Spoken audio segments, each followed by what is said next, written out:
Sure, there's nurses out there today that are watching, or perhaps people that know a nurse or someone in the healthcare field.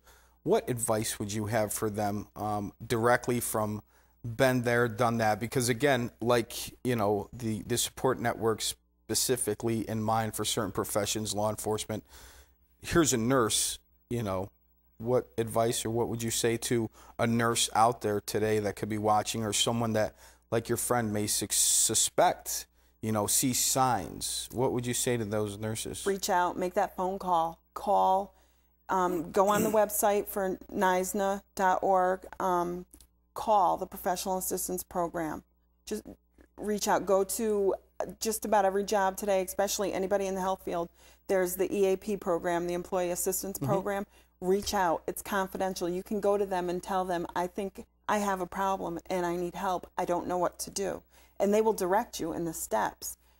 Just reach out. And if you know someone that's using or you suspect they're using, talk to them. Talk to somebody for them. Get them help. It's just so imperative. I mean, the healthcare field is not getting any stronger. You know, there's always a shortage, and we can't bear to lose the good ones we've got out there.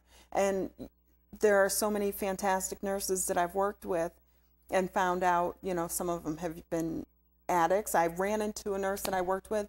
I thought she was the best nurse in the world, and I ran into her in the SPAN support group. And at first I was like, oh God, I don't want her to see me here. And then I was like, wait a second, she's here too. And you know, it just, there's a lot of camaraderie on that end of the spectrum too. And let go of the shame. There's no need to be embarrassed. It's a disease.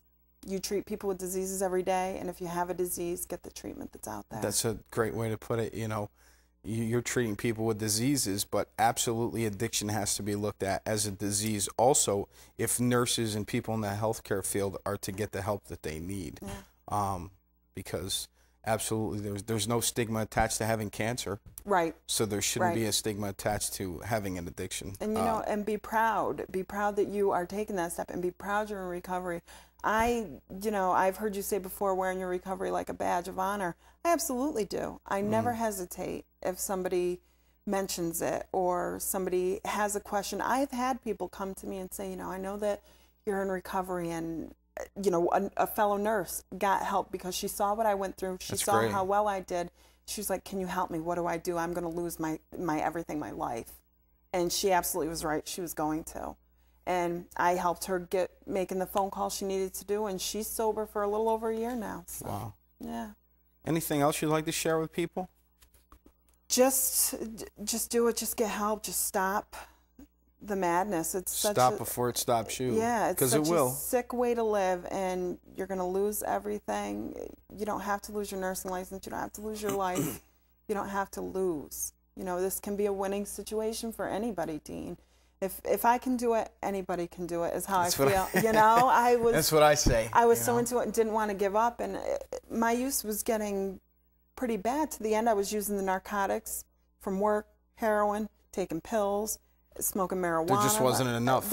I couldn't get enough into me. It's so interesting when people say, you know, what was your drug of choice? More. Yeah, exactly. Of course I wanted the opiates, but I'll take what you can give me here, you know? Right. And it's sick. It's such a sick way to live. And I feel so much healthier, and my life is just good now. You know, my life is pretty close to perfect. You know, nobody's perfect, but I'm happy.